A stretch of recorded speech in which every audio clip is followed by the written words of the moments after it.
Temos agora o workshop intitulado Lei Estadual de Fomento Indireto à Cultura, ICMS.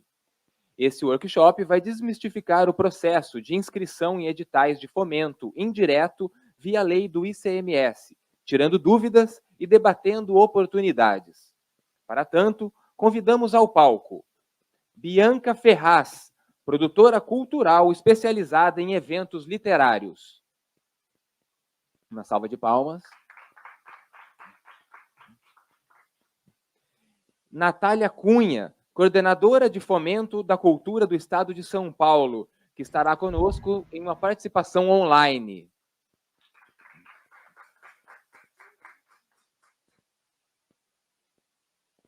Bianca, pode começar se apresentando.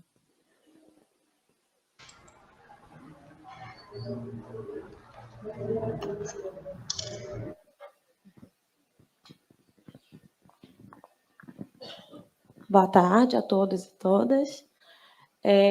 A audiodescrição, né? Meu nome é Bianca Ferraz, eu sou uma mulher preta, do cabelo curto, estou vestida de macacão verde e sandália preta. Gostaria de agradecer o convite, e assim, é uma honra, né? Eu, apesar de não ser da Secretaria Estadual de Cultura, eu sou uma produtora cultural, mestre em Biblioteca, Cultura, Sociedade, produtora cultural voltada para eventos literários.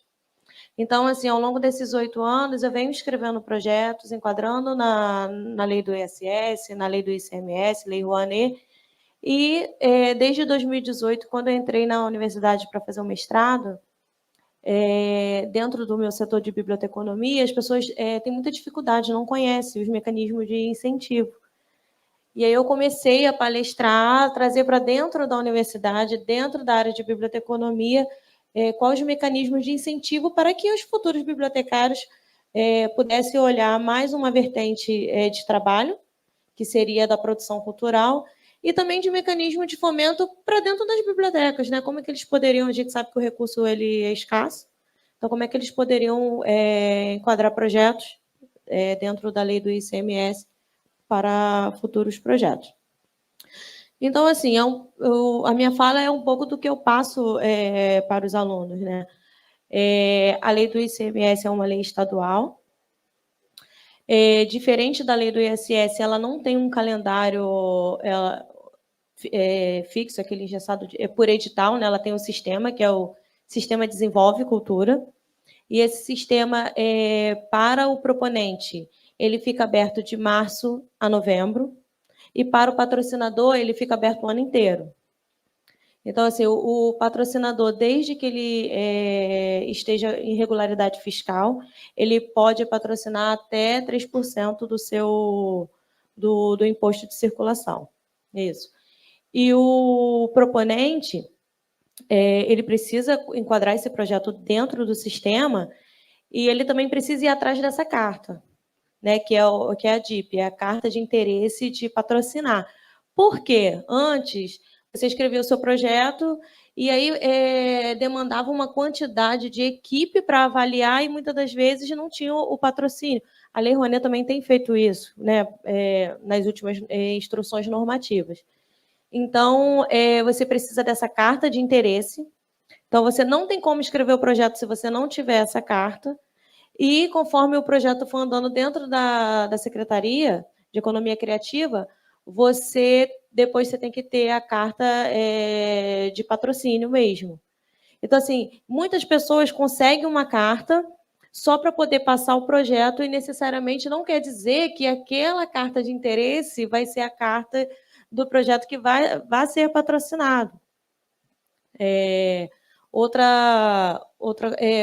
aí você precisa escrever um projeto todo dentro daquela descrição, da justificativa, de um plano de divulgação, de um plano de distribuição.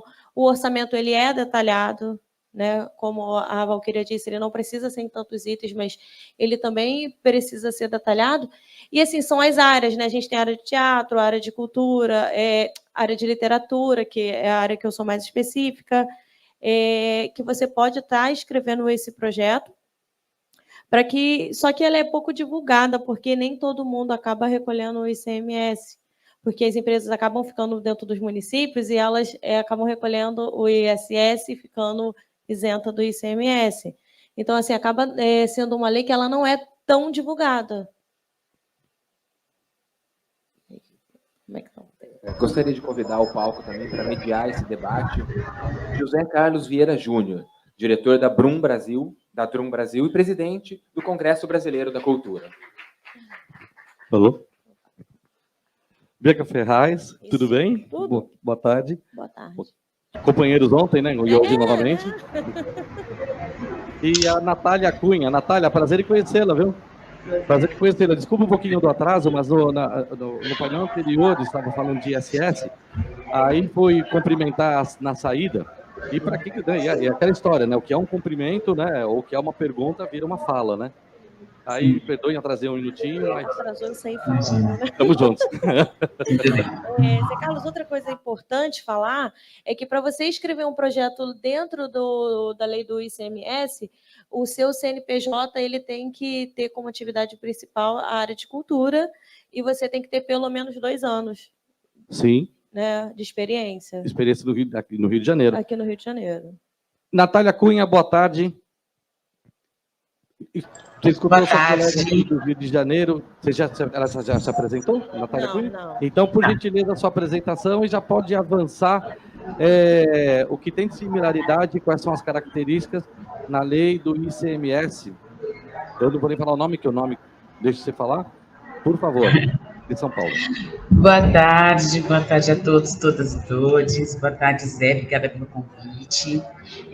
Bom, espero colaborar aqui nesse processo de desmistificar um pouquinho, né, dessas leis que são tão importantes para fomentar os projetos nas regiões onde já tem a lei implementada. Então, não é uma lei que está em todos os lugares, né, cada um tem a sua, aqui a gente está falando em âmbito estadual, acho que é muito prazer, Bianca, não nos conhecemos. Prazer, nem te cumprimentei. Boa tarde, tudo bom, Natália?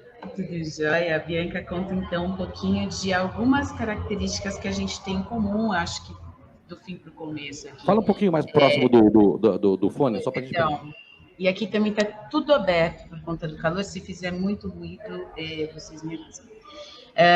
Bom, então, falando um pouquinho da similaridade, assim, do que eu consigo perceber, a gente fala de uma lei que se propõe a fomentar os projetos culturais, o KNAI precisa ser da área cultural, né? Precisa demonstrar essa experiência de atuação no segmento cultural, de pelo menos 2 anos, aqui em São Paulo também, inclusive, e funciona como uma forma da gente autorizar o projeto a ir buscar o captador, né? Aqui a gente ainda não tem essa regra de apresentar já a intenção de patrocínio. Apresenta quem já tiver, mas isso não é um determinante para o projeto ser analisado. As inscrições, elas acontecem via um sistema que agora a gente implementou, a gente concluiu esse ano a implementação de um sistema geral do PROAC, então atende tanto o ICMS quanto a área de editais, onde é fomentado o projeto com recursos diretos da secretaria, mas lá a gente já consegue ver toda a vida do projeto. Então, é um sistema bastante importante, convido quem tiver interesse em se inscrever, até para experimentar, e se quiserem fazer críticas, enfim, a gente ainda está numa fase de, e aí, né, o que deu certo? Mas ele já está integralmente implementado, e a ideia foi desburocratizar e tornar mais acessível a apresentação do projeto. Então, ele fica aberto o tempo todo para inscrição de projetos, e a gente, assim que abre o orçamento do ano fiscal, né, então agora só em janeiro de 2023, a gente anuncia quanto de fato vai ser destinado para o ICMS e disponibiliza o recurso. Aí quem já tiver o projeto aprovado consegue fazer a captação.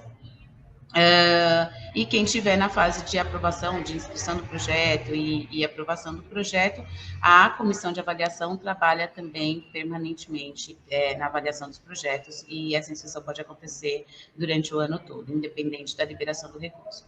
O recurso vai até ele acabar, né? Então, se a gente diz, olha, tem 100 milhões de reais que foi nosso recurso desse ano, 100 milhões de reais disponível, ele fica disponível enquanto... Repete, quanto foi?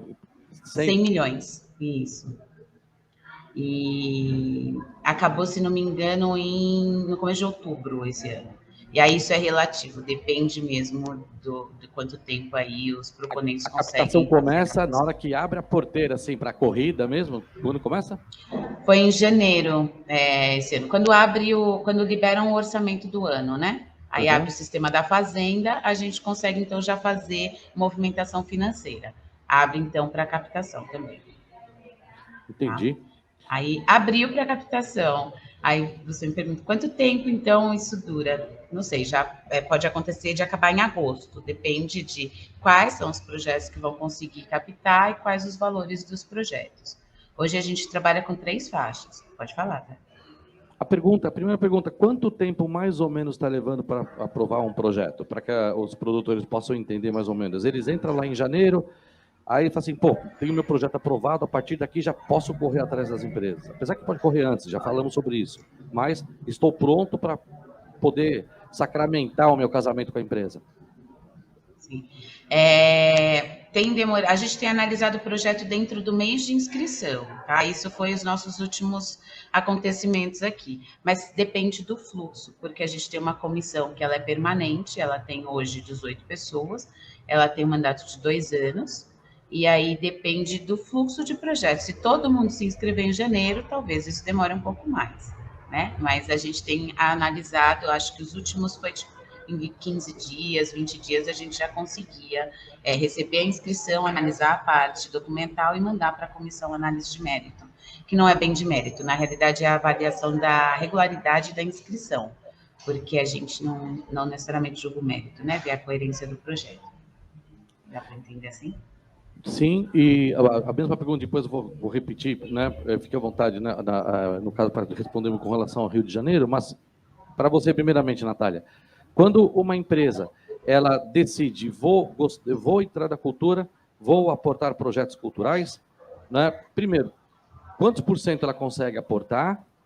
E a partir daí, como é que é esse aporte? Ela deposita o dinheiro primeiro, vem mês a mês, ela se cadastra, ela é aprovada como incentivadora, sob quais aspectos, e a partir do momento que ela é aprovada como incentivadora, como é que é? Aprovou X, mas só aprovou X da onde, como, paga como?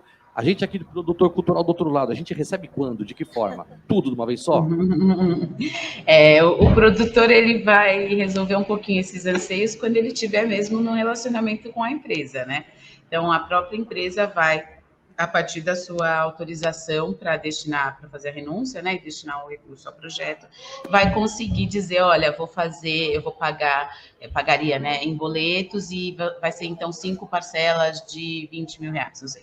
Depende de quanto a empresa está autorizada e de como ela pretendia fazer o pagamento, tá? Então, isso depende do porte da empresa, enfim, da negociação que será feita ali. Ela faz o desembolso e recebe algum documento falando, olha, agora você pode se creditar depois, ou como é que é essa mecânica? Ela se inscreve ela tem uma inscrição que ela faz no site da Secretaria da Fazenda, e essa relação ela é totalmente burocrática e direto com a empresa e fazenda. Então, a Secretaria de Cultura, ela fica focada mesmo na liberação do projeto que pode ir captar, e todo o restante do processo ele acontece fora da Secretaria de Estado da Cultura. E aí é direto empresa, a Secretaria da Fazenda, que autoriza, diz quanto, e aí eles, enfim, tratam de como é que vai ser feito a movimentação, anuncia lá, não anuncia, como é que eu posso dizer, registra, né, em que projeto, para qual projeto vai ser destinado e paga via boleto, né? Então, o que ele ia fazer o pagamento do ICMS de fato, agora esse boleto tem nome e endereço para uma destinação cultural. Entendi. Eu pergunto tudo isso porque, muitas vezes, o que acontece? O produtor cultural, quando você faz o projeto, aí eu vou agora estender a mesma pergunta a você, né? Porque quando você vai monta um projeto cultural, a luta é você já começar a falar com o patrocinador antes, lembra? Né? Ir atrás do patrocinador, tem que ir atrás do dinheiro. Porque você está no seu sonho, o seu sonho é seu, aprovou seu sonho, mas até aí você não tem um tostão. O dinheiro está lá do outro lado. Mas aí você chega na empresa... E na empresa o pessoal tem medo, tem receio, quer entender como é que é. E a primeira explicação é sua, como produtor cultural. Porque se você chega lá, eu não entendo nada disso, aí você fala, cara, como é que você quer vender algo que nem você entende? Então você precisa entender você como produtor cultural, para que possa pelo menos explicar. Claro que depois, né, vai tirar todas as dúvidas, que vai sanar realmente a secretaria. Sim, aqui no Rio se assemelha muito ao que a Natália falou, só que o que tem de diferente também é que algumas empresas elas já fazem os seus editais, contando com o montante do ICMS. Ela faz os seus próprios editais, você se inscreve e a partir daquela inscrição que ela vai analisar o seu projeto, ela começa a deliberar as cartas de interesse de patrocínio. Se é uma empresa que recolhe ISS, se ela está lá no dinheiro do ISS, você vai buscar dinheiro desse, né? Não, do ISS tem o próprio edital, do proponente e do... Sim. Sim. No ICMS, Sim. tem algumas empresas que elas fazem o seu próprio edital. Voltado para o ICMS, como oportunidade. Como uma oportunidade. Elas recebem esses projetos e, a partir do recebimento, elas selecionam e vão dar a carta de acordo com os projetos selecionados. Ou seja, Natália, pelo que, né, no caso a Bianca está falando aqui, a empresa ela tem a relação primeiro com o Estado, primeiro com a aprovação dela, e no momento que ela se preparou, ela foi aprovada, ela sabe do recurso dela, aí ela faz a gestão de contratação dos projetos que ela deseja, que ela entende. É porque ela acaba fazendo um edital de acordo com as linhas de interesses da empresa. De repente, tem uma empresa que ela vai querer patrocinar projeto mais ligado ao esporte, ao desenvolvimento social, à sustentabilidade. Então, de repente, eu vou entregar um projeto que não se adequa ao que ela precisa. Então, fazendo esses editais, ela já elimina o interesse, né? Os projetos, ela já elimina, não. Ela já capta os projetos de interesse. Claro. Exatamente assim. Exatamente. Exatamente. Aqui também, da mesma forma, acho que, na realidade, isso já é um comportamento das empresas que se adequaram ao mercado, né, nesse sentido, e que ou tem um leque muito grande, né, de atuação, assim, em vários temas, ou é muito específico também, e por isso ela prefere já fazer o chamamento, né? Mas, enfim, acho que já é uma realidade essa também aqui em São Paulo, com empresas, inclusive, que têm atuação em âmbito nacional, mas que a contribuição é feita a partir do Estado de São Paulo. Você tinha me perguntado do percentual, é de 0,01% a 3%, dependendo da contribuição da empresa. Então, aquela questão do porte da empresa faz diferença para saber aí quanto é que ela iria pagar de ICMS e está renunciando para a destinação aí aos projetos culturais. Respondi, eu acho que eu tinha pulado só isso. Repete, por gentileza, então. Então, dependendo do porte da empresa, até quanto ela pode destinar do recurso do ICMS para projetos culturais? É até 3%. Aqui no Rio também. No Rio também? Também, até 3%. Aí eu vou fazer uma outra colocação. Com relação à corresponsabilidade. A gente, como produtor cultural, às vezes você escuta da empresa, né? Não, eu não vou patrocinar, não, porque eu sou corresponsável. Se o produtor não realizar, eu tenho que pagar, eu tenho problema, eu vou ser auditado, eu tenho que devolver dinheiro, e devolver dinheiro num processo que é muito burocrático, e para mim, não, eu não quero, eu tenho medo. Acho que isso existe? Não, isso porque a responsabilidade fica para o proponente, porque se você não faz, você vai ficar 2 anos. Além de você ter que devolver com a correção, você fica 2 anos sem poder propor projeto. O proponente gastou errado. Ele não tem nem como devolver. O incentivador tem que devolver? Não, essa conta não vai para o incentivador, ela vai para o proponente, porque você assume ali no contrato a responsabilidade que você precisa fazer aquela prestação de contas. Ou seja, então ele não é corresponsável no caso do Rio? Não. No caso São Paulo também não. Também não. É lenda, né? É lenda para desconstruir, né? Para atrapalhar a gente mesmo, né? É lenda, eu acho que tem a ver com isso, com um grande tema que, né, desmistificar um pouquinho, porque as pessoas têm receio, né? Quando você fala de imposto, né, dever para o Estado. Então, entendo que as empresas que estão buscando ter cada vez mais expertise aí no seu mercado, elas ficam um pouco receosas mesmo de atuar, ainda que indiretamente, em outras áreas. Mas isso é uma lenda. Acho que uma boa conversa aí com as áreas internas da empresa, o marketing, enfim, os próprios produtores conseguem resolver isso e acho que faz parte do engajamento da sensibilização para buscar captação, né? O produtor já sabe que ele é o único responsável com relação à realização do projeto. Claro. Uma coisa que acontece, João, é a preocupação na coprodução que eu vejo é relacionada ao que você vai entregar, de não associar o seu nome e criar polêmicas, né? Por isso que tem todo o compliance, toda a preocupação. Mas nessa questão burocrática, financeira, não. Primeira vez que eu escuto. Não, porque esse é o medo que eu já escutei várias vezes de várias outras pessoas, não diretamente das empresas, mas de pessoas que conversavam com empresas, né? E a ideia aqui hoje é desmistificar. Aliás, a palavra estava lá, né? Desmistificar, né? E na questão de desmistificação também, né? E esse ICMS, né? Para o produtor cultural, ele faz o projeto dele, ele tem 1 ano para realizar, 2 anos para realizar. E a prestação de contas é muito complicado? No caso do Rio, depois São Paulo? Na prestação de contas, por exemplo, eu estava até conversando com um colega ali mais cedo, falando sobre nota, né? Aqui no Rio, eles têm sido muito rigorosos nas questões de...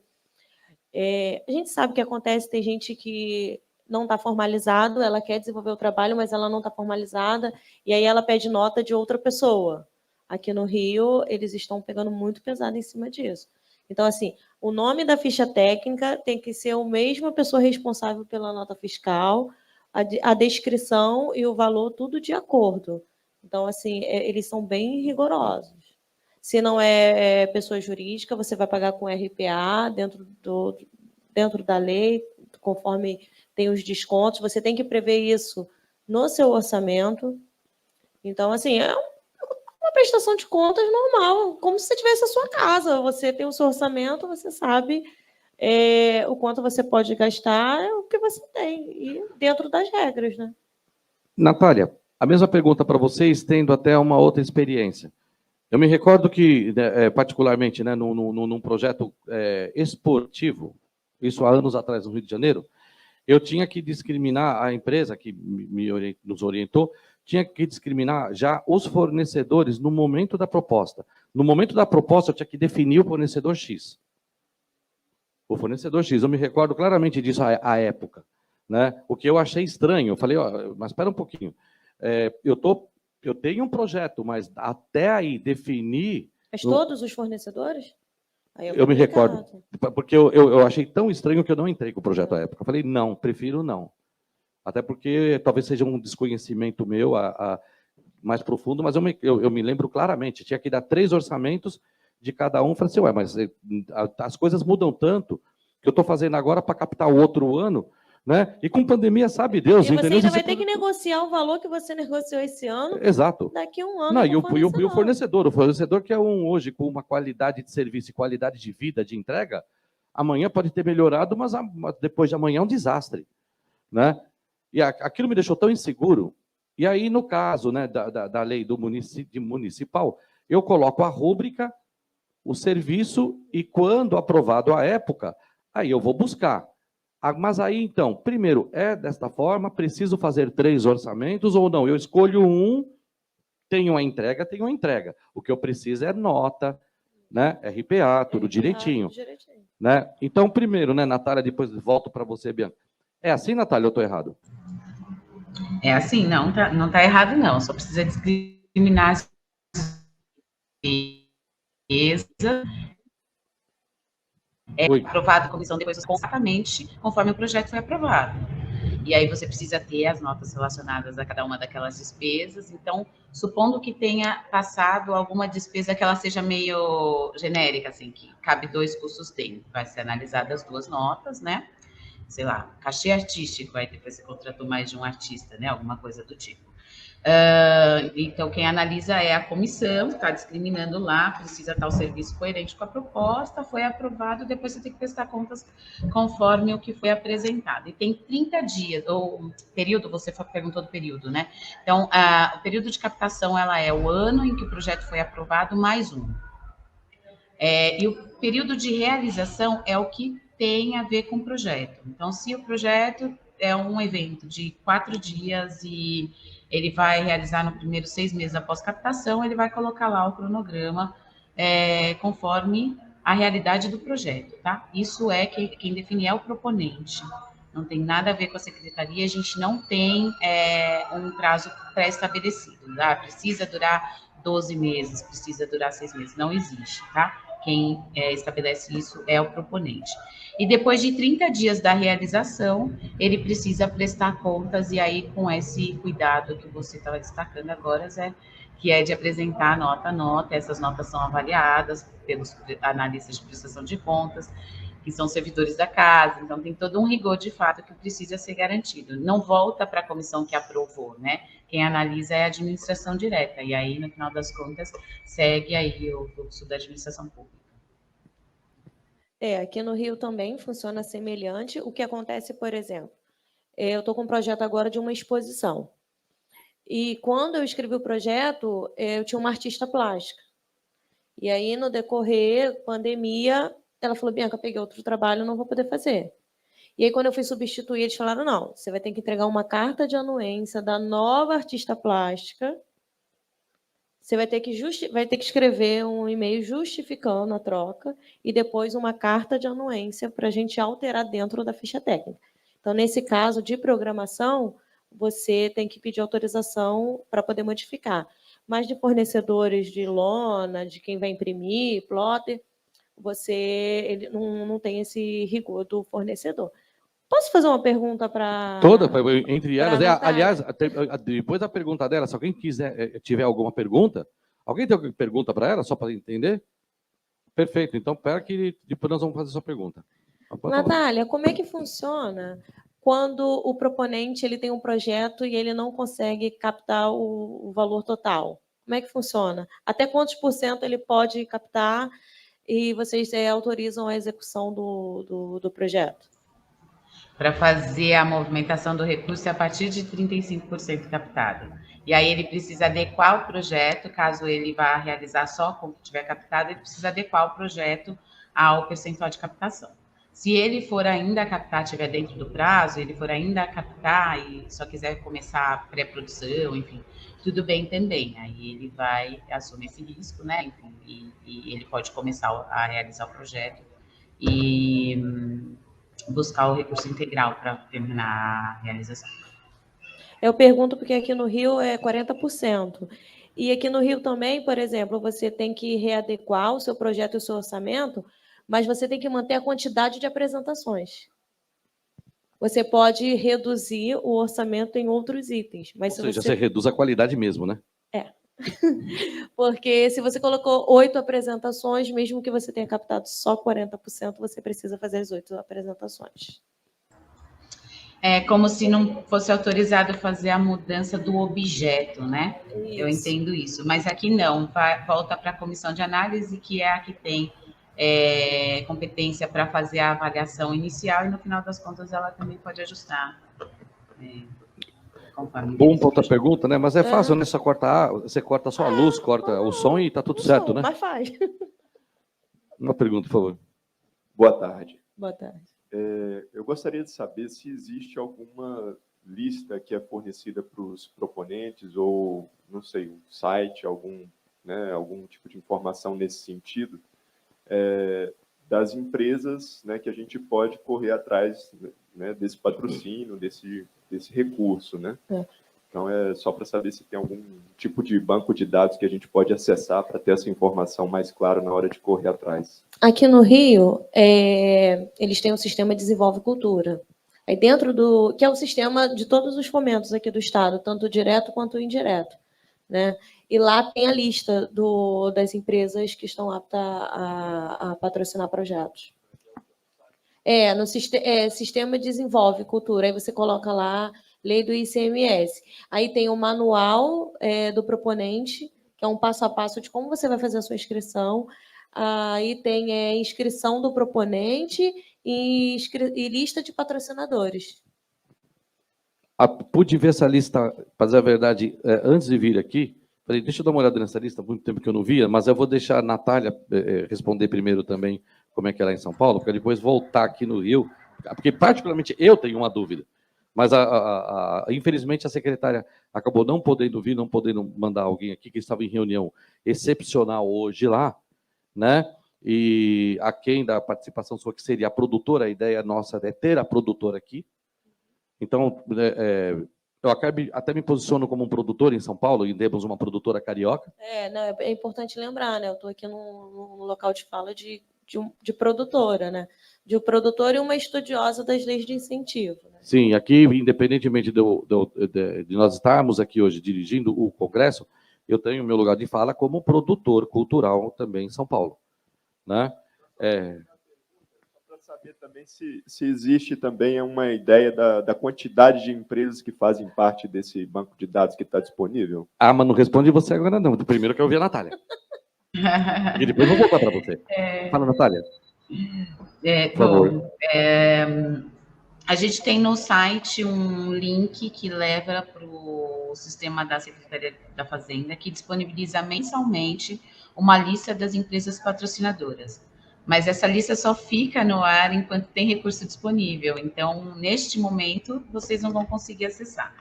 Enfim, assim que liberarem o orçamento, que de fato for a fase de captação, vocês conseguem acessar essa lista. No nosso site, a gente também tem um manual do captador, do patrocinador, na verdade, que tem um passo a passo de como é que a empresa se habilita para fazer a renúncia do recurso. Aí, talvez facilite naquela linguagem que a gente estava tentando traduzir aqui de como é que a gente faz para acessar, né? Acho que olhar o manual faz um pouquinho de diferença. E a quantidade não tem. Eu sei que a pergunta não foi especificamente para São Paulo, mas a quantidade... Não, mas essa aí eu também ia perguntar para você, que eu também entrei em São Paulo. Quando eu entrei no sistema de São Paulo, estava lá, não tem nada. Não tem nenhuma, a minha frustração, né? Quando eu falei assim, não tem nada. Porque não está no momento, não tem, o recurso é zero, porque não abriu ainda, como a Natália falou, em janeiro só. Mas, como a gente está falando de planejamento o tempo todo, né, a gente falou assim, qual é a primeira ideia que vem para o produtor? Eu vou pegar a lista anterior e vou atacá-la agora. Não vou esperar janeiro. Pelo contrário, eu vou mandar presente de Natal para esse incentivador agora. O Natal é agora, preciso mandar presente para ele agora. Né? Aí chego lá, a relação não está lá. Eu consigo acessar, conseguimos, né, todos, acessar alguma relação de um ano anterior? Nessa altura do campeonato, até 2 anos atrás, serve. É verdade. Não, bom, a não sei que alguém tenha conseguido acessar e baixar, mas a gente não só tem acesso por esse canal, pelo link. Tem tanto no nosso site quanto se entrar direto no site da Fazenda. Mas, de fato, só fica disponível quando tem orçamento. Se alguém tiver entrado e baixado, pode compartilhar com você. Já fica aí o pedido, ó. Nossa, alguém vai baixar e vai querer vender para mim. Qual é o site? Me perguntaram aqui. Qual é o site que a pessoa entra, por favor? Não compra o que for. O nosso direto é o Proac Expresso, o site. Se você colocar no Google, já dá o primeiro acesso ao site. Consegue colocar o pessoal aí, nossa, aí, colocar aí, o Proac Expresso? Eu vou passar aqui para o pessoal, então, que eles colocam para todo mundo. Só um minutinho. Enquanto ela coloca, reparem que o planejamento é tudo, né? E tem que atacar primeiro. Eu tenho uma dica. Antes. Eu tenho uma dica. Dica? Ó, já falou, não pode comprar de ninguém, não compre nada que é público. Ela já falou. Não compre, mas assim, a gente sabe que com o advento das redes sociais, tem um textinho que todo projeto incentivado tem que jogar no Instagram e no Facebook. Então, geralmente eu copio com as tags da ICMS e jogo. E aí você vai ter uma noção das empresas de acordo com as tags. Aí já é trabalho de bibliotecário. De acordo com o seu segmento, você vai saber mais ou menos quais as empresas que estão patrocinando. É mais difícil, mas assim, para quem não tem formação nenhuma, é um caminho. É um do peixe, né? Em vez de jogar, né, a rede, né, você vai lá e pesca um a um. Mais ou menos, Natália, do último ano, você lembra mais ou menos quantas empresas incentivadoras estavam, mais ou menos? Olha, está aí uma lista que eu não consulto tanto. Eu vou ver se alguém me passa uma cola, mas não. Porque o que me assustou no Rio de Janeiro, quando eu entrei, e a lista do Rio está lá, a do Rio está lá. A do Rio está. A do Rio está. Está com nome, telefone, endereço, tudo direitinho. Mas o que me assustou, o que me deixou assim até curioso, é que no ICMS do Rio não passam de 20. Eu vi lá. Sim, claro, mas 13. Tá vendo? Eu estou falando exatamente o número 13. Aí você fala assim, 13 empresas no Rio patrocinam o ICMS? Né? No final do dia, você fala, é porque ninguém manda, é porque tem que ter autorização, ou porque só são 13 mesmo? Eu acredito que esse número é bem maior, é porque uma questão de autorização. Deve ser de autorização ou de atualização mesmo. Mas Está errado. Precisa ser... Não deve ser tão complicado fazer uma listagem dessa. Afinal, estão todas lá dentro. Mas, Natália, por gentileza. Olha, mas como uma boa burocrata, eu vou te falar que é complicado dar os dados assim, publicamente, né? Alô? Pode falar. Não, você está no ar. Tá. Você está no ar. É que apagou nós daqui, mas você está aí. Tá bom. Bom, a nossa lista de 2019 tem 19 páginas de empresas. Essa aí eu tenho aqui no meu banco de dados. Então, e essas são as empresas autorizadas, né? E a gente só lá você pega informações muito básicas. A gente tem que tomar alguns cuidados assim de até onde a gente consegue passar informações publicamente, assim, né? Sim. Tem a LGPD aí agora, não dá. Ela falou 19, eu já ia falar 13 para 19 páginas. Realmente tá... 2019, eu vou tentar entrar para ver se tem a quantidade de empresas. Mas é isso, em 2019, 19 páginas de empresas. E aí uma outra coisa, claro que você não tem esse dado estatístico, claro que é uma pergunta, né, um pouco fora da curva, mas são empresas que elas mais repetem, ou se no dia a dia seu você fala, cara, todo ano entra empresa nova, todo ano entra empresa nova, né? O que significa que a cultura, né, que as entregas, né, estão sendo reconhecidas e disseminadas, né, positivamente.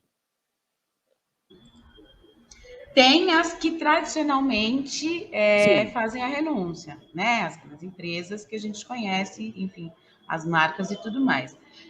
Mas tem empresas novas, sim, que chegam, e acho que existe uma cultura de participação que precisa ser criada aí, que o produtor, nesse caso, tem um papel muito importante, né? Para manter essas empresas menores e mais novas, de fato, investindo aí na área cultural, né? Então, a princípio, ela entra, às vezes, porque tem uma afinidade com o projeto, ou tinha algum vínculo e tal, e no ano seguinte já deixa de fazer porque ninguém procurou, né? E ela não tem essa sacada de quais são os benefícios, né? De se manter aí na divulgação, na participação ativa e tal. Então, é isso. Tem quem chega, mas quem também não fica o tempo todo. Até porque essas empresas mais consolidadas, elas usam o recurso da cultura para fazer um marketing, né? Que é um marketing positivo. Sim, relacionamento social. Todas as entregas bacanas que a gente viu e que estão absolutamente perfeitas. Está tudo certo. É uma questão de competência, né? E você fazer entregas do seu interesse de marketing, de vendas, de negócios, mas que ao final você entrega cultura, apoia a cultura social, transformação, né? É fantástico. Só tem coisa boa. Na lei, a gente, no painel anterior, conversamos sobre ISS, IPTU, né? Leis de fomento das cidades, né? E especificamente como modelos Rio e São Paulo, e as duas têm a mesma preocupação, que é a preocupação de você pegar o investimento público, o recurso público, e jogar um pouco mais, descentralizar, sair, né, dos grandes centros e levar para as periferias. Então, no caso do Rio de Janeiro, né, toda empresa que tem mais de 500 mil tem uma obrigatoriedade de aportar um X para produtores culturais, que chamam AP3, 4, 5, que são regiões mais periféricas. Em São Paulo, né, projetos que eu me recordo, né, me salvo algum engano meu, né, você tem a setor 1, 2, 3, e esse setor 1 é todo periférico. Então, para você ter 100%, a empresa ter 100% de isenção, você tem que jogar seus projetos nesse setor 1. Né? Aí, se você vai um pouco mais interior na zona um pouco mais próxima, a empresa já não tem 80% de isenção. E lá, entendeu? Na Avenida Paulista, no lugar, tal, estou chutando mais ou menos 50% de isenção. Devo estar certo. Agora, então, é um esforço de você incentivar que esses recursos vão na periferia, que a gente falou tanto ontem da dificuldade. A cultura está aí, a cultura tem os recursos que tem, mas às vezes, muitas vezes não chegam, né? E não vamos dizer assim, igualitariamente distribuída, democraticamente distribuída, geograficamente bem distribuída. No ICMS São Paulo, tem alguma restrição, alguma orientação para regiões específicas, incentivos para maiores ou para regiões específicas ou menores para outras? Natália? Não, a gente não tem. Nesse sentido, a gente trabalha muito forte na parte do PROAC Expresso Editais, que é que tem o recurso direto da pasta, né? Que tem um orçamento equiparado ao do ICMS. Então, lá a gente tem, além das cotas dos interiores, enfim, Baixada, Litoral, também tem os indutores, que trabalham a questão de higiene, as questões identitárias no geral, né? Lá tem um foco para essa distribuição, no ICMS não. Entendi. Então, se você tiver um projeto, se a pessoa quiser realizá-lo, todo assim, numa região assim mais nobre da cidade, de entrega de branding, de relacionamento, né, que tenha uma força que interessa a ele, apesar que o conceito, o mundo está mudando. O pessoal fala, vou fazer um projeto na Paulista, que é maravilhoso. Vou fazer um projeto em Santa Teresa, que é lindo. Eu falei, olha, não sei não, mas acho que Santa Cruz podia estar lotado. Não sei não, mas eu acho, entendeu? Na Paulista pode ser, né? Para quem conhece São Paulo, pode ser que lá no Grajaú, rapaz, você vai ter entendeu? Uma entrega que vai te surpreender, né?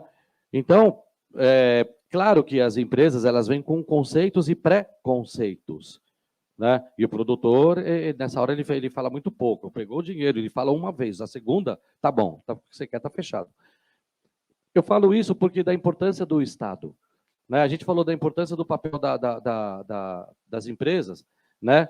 No apoio à cultura. Mas a cultura é algo que você não pode entregar 100% para as empresas, porque é papel do Estado defender e investir na cultura. Você pode trazer as empresas, incentivar as empresas a esse casamento, mas não substitui o papel do Estado, que é o que a gente vai falar depois, inclusive de papel federal do Rouanet. Então, o que você está falando é extremamente importante, porque nessa hora é o Estado que cuida, é o Estado que tem, né, o olhar de inclusão e social. O fomento direto é o que ela disse, né? Ele acaba por substituir essa lacuna, né?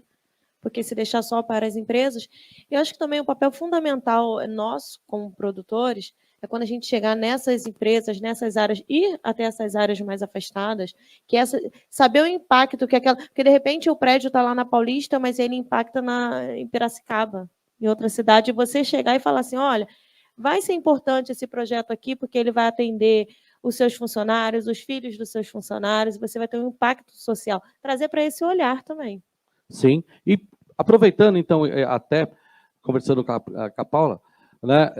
Paula, vocês cuidam do ICMS do indireto, mas também dos editais diretos? Natália, eu. Natália, Paula é minha perdão, colega Natália. que ficou do ISS, do PROMAC, né? Não, tudo bem. Sim, eu coordeno o fomento direto e indireto e outras ações de fomento que apareçam. Por exemplo, ano passado a gente foi parte aí da execução da lei emergencial, porque foi executada integralmente em editais, então também foi fomento. Coordeno todas essas áreas. E eu entendo isso que você estava falando da distribuição, mas quando a gente pensa no estado de São Paulo, né, e não na capital, esse desenho territorial ele tem vários fatores, né? Várias variantes. Então, a gente precisa resgatar um elemento bem importante para as ações de fomento, que são as contrapartidas. E aí a gente tem, além de um critério de avaliação do projeto, que ele cumpra o interesse público, público e aí é avaliado pela comissão, que vai entender como é que está se distribuindo toda, não só aquela ação, mas, né, o programa como um todo. Também tem as contrapartidas que têm a obrigação de fazer um conjunto de ação que tenha amplo acesso, e aí a gente vai entendendo um pouco como é que pode garantir a democratização do acesso a essas políticas, tá? Isso no ICMS, Não, sim. aqui de São Paulo, o recorte da ação. Mas você quer falar um pouquinho também sobre os editais direto, o que está vindo, né? Se você quiser, fica à vontade, entendeu? Para falar alguma coisa que você não falou até agora, né? Por gentileza. Não publicaram até agora, fica à vontade, os editais que vão vir, entendeu? Spoilerzinho. Exatamente. O tempo é todo seu. A gente, obrigada, imagina, não tem muito o que dizer, né? A gente está fazendo uma transição de gestão, após 28 anos aí, mantido o mesmo governo, a gente tem uma mudança de governo agora aqui no estado de São Paulo, e ainda não foi anunciado o secretário de Estado da Cultura, então a gente está aguardando para saber como as coisas vão de fato se planejar. O que a gente tem de prática o orçamento direto e o indireto, né, que então é o ICMS. O ICMS, ele vem, ao longo dos últimos anos, mantendo esse valor dos 100 milhões de reais, inclusive é uma crítica, as pessoas falam, precisa atualizar e tal. E esse ano, pela primeira vez, a gente conseguiu equiparar o orçamento dos editais. Não sei se isso se mantém, mas, pela prática, assim que tiver feita a transição, a gente apresenta o histórico e a proposta para o secretário poder definir como é que é feita a distribuição. Geralmente, construídos blocos de editais por segmento, grandes segmentos, então a gente tem 5 grandes áreas de atuação, que se define mais ou menos em 23 segmentos, assim, né? Isso tanto no ICMS quanto nos editais. E aí a gente desenha cada um dos editais. Mas não tem muito o que adiantar, porque não tem, tá em construção, né? Estamos em obra. Bacana. Alguém tem mais alguma pergunta? Senão a gente, nesse painel nós vamos encerrar. Por gentileza, se você quiser, fica à vontade para falar mais alguma coisa, Bianca. Agradecer mesmo a oportunidade, né? Estamos aqui do lado, né, lutando. A gente sabe que a cultura passou por um processo difícil, mas agora a gente está com esperança, né? A gente ontem conversou muito sobre isso, né? Sobre essa esperança de novos editais, de novas estruturas políticas, de incentivo à cultura, e vamos caminhando juntos e o próximo congresso aí. Sim. Sim, e a nossa ideia é não só a questão de unificação, mas levar informação e trabalhar a cultura de forma que a cultura, né, todos possam ter a oportunidade de realizar seus projetos, trabalhar com cultura e viver de cultura. Né? Viver de cultura, não a cultura que você faz, mas você tem que ter uma outra atividade, trabalhar numa outra área, porque a cultura não consegue sustentar você e a sua família. E mais, gerar empregos, gerar negócios, né? E que amanhã você possa, do seu projeto, do seu sonho, que sustentou primeiro você, sustentou primeiro a sua família, você consegue amanhã ser um projeto que possa sustentar outras famílias e transformar destinos e transformar um país. Acho que é isso, né? Natália, fica à vontade para se despedir, você e a Bianca. Só tenho que, particularmente como congresso, só temos que agradecer a você, a Bianca, muito obrigado, todo o carinho, todo o seu tempo, que não é fácil. A gente sabe da dificuldade que foi você chegar, né, ter esse carinho de estar conosco. Né? Um abraço ao nosso secretário, né, o Saleitão, tá? Que é carioca, e está lá no Rio, e está fazendo um trabalho lá bacana em São Paulo. E você sabia que o Saleitão que estruturou a lei do ISS nesse formato que a gente tem hoje foi ele aqui no Rio. Ah, é? Quando ele sim, foi secretário, sim, mas foi ele? Não, é isso. Essa estrutura de um edital, de organização, um ano antes, ela vem da gestão do Saleitão. Olha, que legal saber. Muito bem, agradeço, mandarei seus cumprimentos, agradeço o convite e me coloco à disposição de verdade, assim, de fato, é sempre tudo muito corrido, mas para mim É bastante importante conseguir levar informação, essa ideia de desmistificar, desburocratizar, é muito forte no meu trabalho, de toda a equipe que está aqui comigo. Então, não deixem de acessar, caso tenham interesse, qualquer dúvida, eu vou direcionar vocês para o melhor lugar, ou vocês com certeza vão conseguir chegar em mim. Faço parte dessa trama toda junto com vocês, pode contar, tá bom? Obrigada, prazer, Bianca, obrigada mais uma vez, Zé, boa tarde para vocês. Bacana, até você viu, pessoal, você fala para pulsar, viu, que ele foi aqui, ó, você vê, elogiado, viu? Fala para ele, ó, participei lá no Rio, lá. Só elogios. Tem até uma observação que quer fazer? Eu queria fazer uma observação, Natália, você está lindona aí com esse cabelo. A Natália e a equipe dela, eles têm uma gentileza tão grande que na época do PROAC Editais e da LAB, eles fizeram uma banca ao vivo, diária. Sabe o que é estar todo dia ao vivo, respondendo proponentes, respondendo produtores, com todo tipo de perguntas do mundo, todo dia? Eles fizeram isso durante todo o edital aberto. Então, eu quero deixar isso público, um agradecimento pela gentileza de vocês, pela gentileza da sua equipe, porque ajudou muita gente. Eles fizeram o máximo possível para usar todos os recursos da LAB. É isso aí.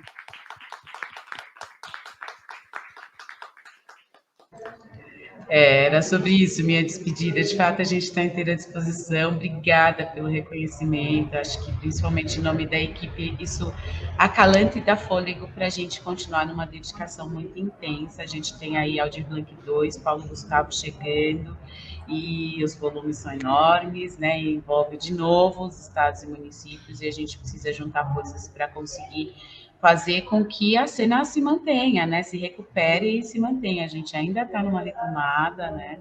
E a política cultural é fundamental para a gente conseguir, de fato, restabelecer as coisas aí e tentar recuperar prejuízos de gerações que foram geradas agora. Bacana. Obrigado, Natália. Bianca? Agradecer a oportunidade, né? Que a gente possa estar trazendo essas informações para um público cada vez maior, tanto nosso público como produtores culturais, mas para dentro das universidades, né, para oportunizar outras pessoas. Agradecer o convite. E quem quiser me achar aí nas redes sociais, Bianca Ferraz, Ferraz com Z no final, eu acrescentei o S, Bianca Ferraz com Z. Natália, eu vou te adicionar, já estou assim encantada com o seu trabalho, vamos trocar